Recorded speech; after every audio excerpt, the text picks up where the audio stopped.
Hi, this is another video regarding my gaining video channel on YouTube.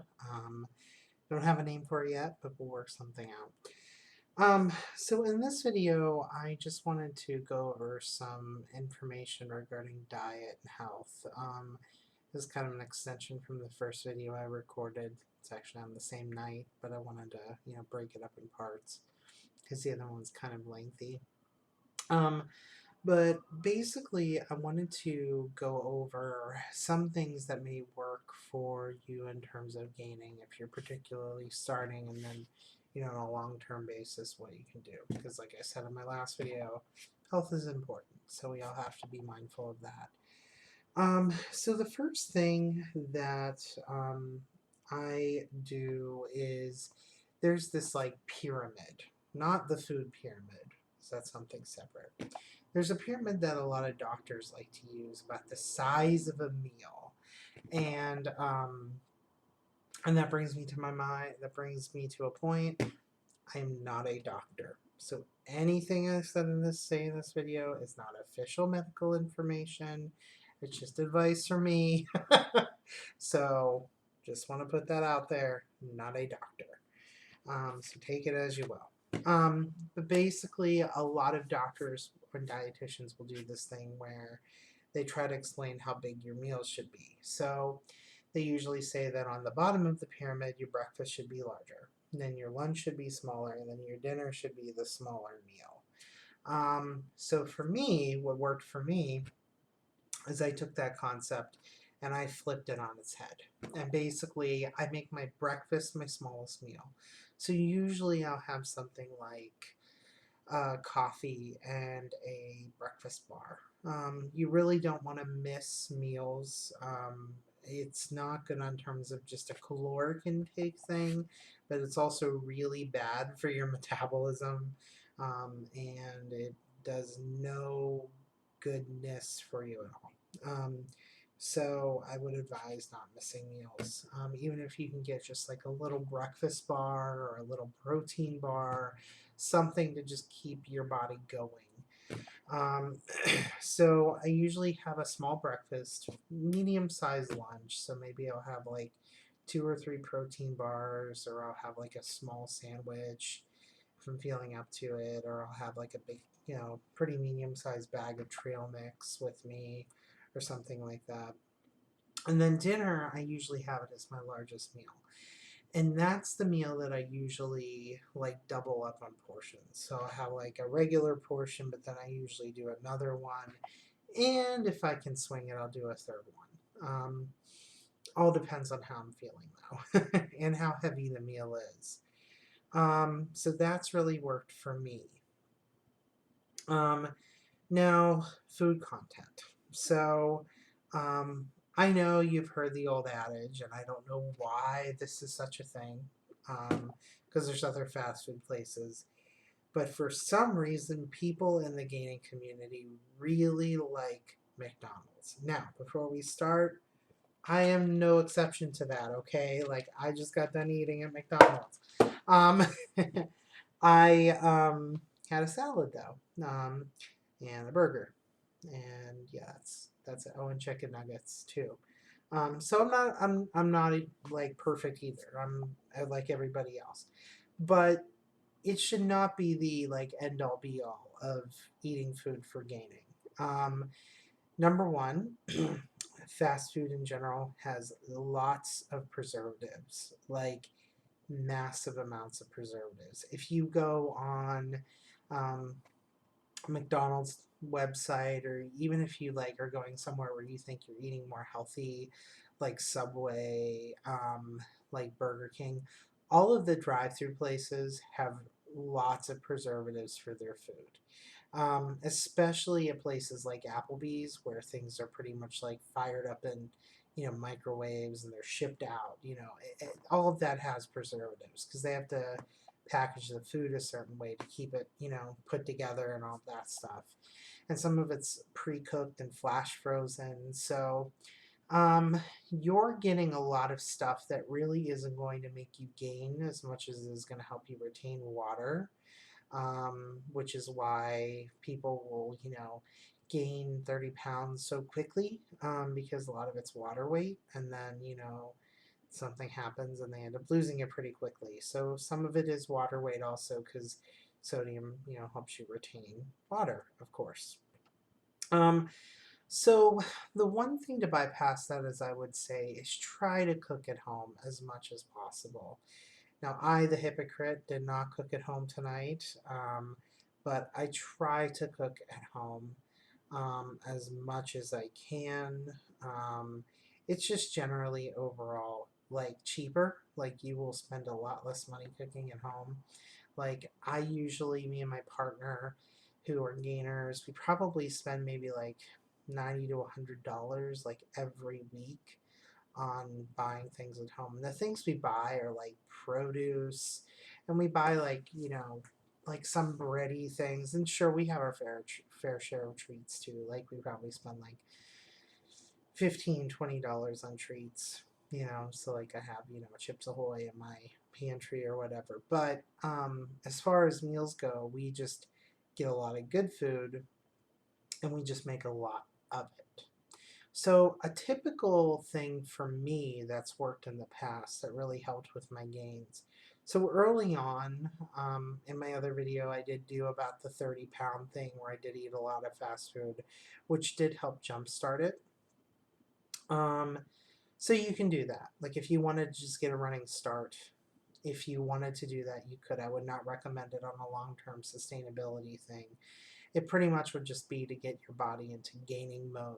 Like, okay, I'm starting to, get weight on me. Like, I know how to handle that. So you could do that. But then I would shortly, like maybe after 30, 25, 30 pounds, stop doing that, and really focus on more of a long-term plan. So things that I make that are pretty good for you in relation to fast food, um, are things that are more vegetable driven. I actually have been slowly trying to move towards being more vegetarian, not vegan, as much as I love all the vegans out there, because I know there are vegans that are pretty sensitive. Um, I absolutely love my milk, love my cheese, love my butter. I'm not going to give that up. Sorry, vegans. But I love I love milk a lot. So what I do is I usually have like we do things like spaghetti squash cups. Like they're like basically you cut a squash in half, and then you put like roasted chicken in there, and you bake it for like X many minutes, and it comes out like in a little shell, and you can eat the squash. And it's starchy, so it's a little fattening, but it's really kind of good starch for you. Um, or things like veggie noodles I've done like zucchini lasagna, where you take um, the different like slices of zucchini and put them down as lasagna, and then you put cheese on it. I've done that too. I'm a big fan of pasta primavera.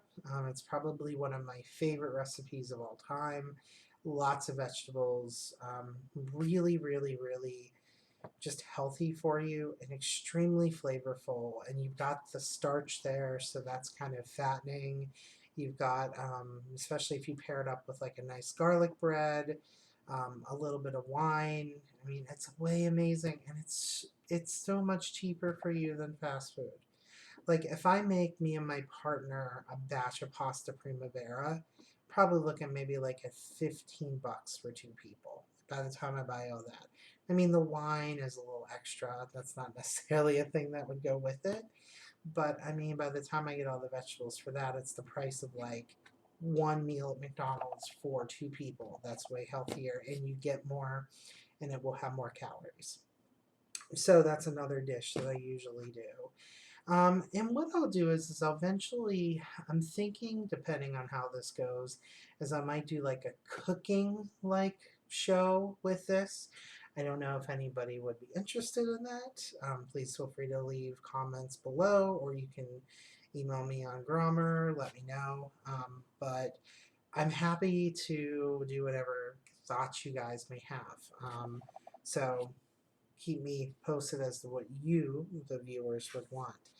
Um, so that's some of the ideas. Breakfast, I usually do like Nutri-Grain bars. I've got to have my coffee. Um, so that's me though. But I would definitely recommend a breakfast type thing.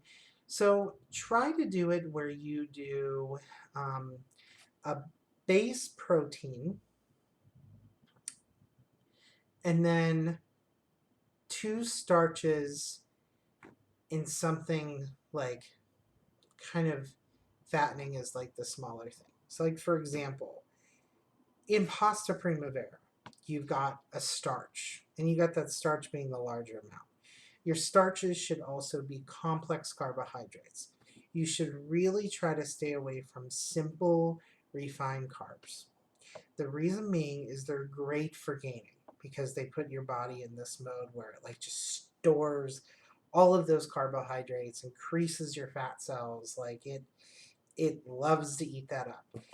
But the problem is it spikes your insulin. Like, and those insulin spikes, the decreases and the drops are actually what leads to diabetes. So in order to prevent that, doing things like complex carbohydrates, which if you eat a lot of them, they will eventually turn to fat, but it processes over a longer period of time. Now the drawback to that is that you will get full much faster because your body's taking a while to break it down. So you'll the thing is you just have to learn how to expand your like stomach size. I would recommend, slowly amping up your food intake, like eating a little bit and gradually increasing it over time. Don't go in there expecting you're going to gorge, because then you're going to have things like acid reflux and all that stuff, which is not fun. Take it from me. So anyway, that would be a good example of a meal. So like pasta primavera, you've got a big base starch, and then you've got some other proteins in there, like vegetable protein, and then you've got cheese, which actually is a protein itself, but it's also kind of oily and fatty too. And then you've got garlic bread, which is a starch. So that's a good one where the base is starch, and so that'll be like fattening, but then the other layers are like really healthy for you. Another good example is curry, veggie curry. So this is like one of my favorite all-time dishes by far. And the shout out for this goes to Enigma, where I've gotten a lot of my recipes from. He's in the community. He was actually my ex-partner and is just a master at like Asian cooking. Like he's always sharing things with me, and I learn stuff all the time. So thank you so much. But veggie curry is one of my like all-time favorite things to make. And so it's just essentially like brown rice. You can use regular, but I try to use brown rice for being healthier. Um, Things like vegetables like zucchini, mushrooms, baby corn, water chestnuts. I sometimes will do a little bit of potato with it. And then I do chicken breast, and then I just put coconut milk in there. And it does this like healthy, sweet dish that kind of has all of those food groups kind of in one.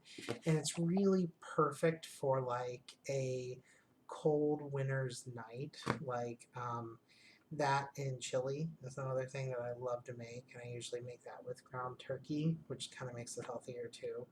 So, like I said, I can share some of these recipes with you. Happy to do so. Just let me know in the comments below if you want them. But yeah, overall, you just essentially want a starch, a vegetable, and some sort of protein that goes along with it. And you want your starch to be complex, and you want it to be the largest portion of your dish. Now, that settles meals. Dessert. Um, I love milk. like I said before. So one of my favorite desserts is like milk and cookies. Like that's my favorite thing. I will demolish a sleeve of Chips Ahoy. And I will admit that's not healthy. So that works for me. So there's gonna be certain things within this like video thing that aren't gonna be healthy, and that's just one of them. Like that works for me. But there are things that you can make that are healthier. I knew a friend of mine who used to make smoothies, like, and that would be their drink at night. And they would use like cream, and they would use a little bit of heavy cream, and kind of like a Thai iced tea kind of thing. So they use a little bit of cream, and then they use like fruit in there, and they would use some juices, and they would make like a smoothie with ice. So that is an option if you want to do that. I had a friend of mine who takes pudding mix and mixes it with half and half and does this like really like it says carbs, right? Because you got the pudding mix, but you know the half and half doesn't have that much carbs. It has more like protein in it, so it's more of a protein type thing. Of course, those that breaks down into sugar, but it's a kind of a little bit of a slower release with it. So that really helped. So that's just like some dessert examples. Dessert's a little hard for me to get healthy for you because dessert's not healthy. So like I can tell you what's worked for me: liquid ice cream, um, anything with milk, 3 or 4 bowls of cereal a night. There you go. Like, and that should be your nightcap. Like that should be what you go to bed with. Should be your last meal. It should be super like heavy. Now, that being said, with this last meal, you want to drink a lot of water. Don't drink soda. Soda will make you bloated and you will feel full like halfway through the meal. I figured this out very quickly. So, if you just drink lots of water with your meal, or tea is another good one. There's some appetite stimulants out there that a few friends of mine have used that you can actually put in your tea to make you eat more. If you smoke weed, you can smoke weed before and do it that way. There's even some tinctures you can put like a little bit of a drop in your tea. I don't smoke weed. I don't do any cannabis products really, so I couldn't really tell you about that. But I hear it works for folks, so you certainly can try that. And then the final thing for snacks: cheese.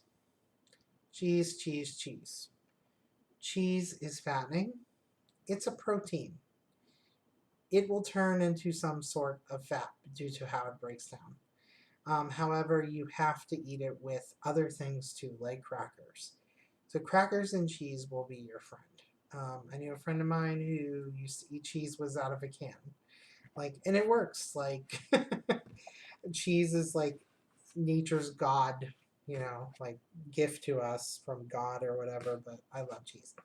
Um, and so that would be pretty much what I would recommend for a meal that will work for me. Trail mixes, you got to be careful because some of them out there have a lot of like other stuff in them that's like candy. I usually do like things that have like almonds or nuts that are kind of more complex, have some omega-3 fatty acids in them. But then I also add in like get the kinds that have a little bit of candy in it. Just be careful, like make sure you read as to what it is and make sure you're not getting candy. I mean, if that's your intent to get candy, perfect, but it should really be something that's more of a healthy balance. So that pretty much settles it. Soda, if you're gonna have a soda, do it not during mealtime. Do it like with your snack. That would be a good time to have a soda. Try not to have a lot of refined processed food. And that includes high fructose corn syrup, which, as we know, is in soda. So um, I would say try to limit your soda intake and your juice intake, but you can still have it as long as you're drinking equal amounts of water and you're sort of spacing it out throughout the day. Just always be eating something good overall.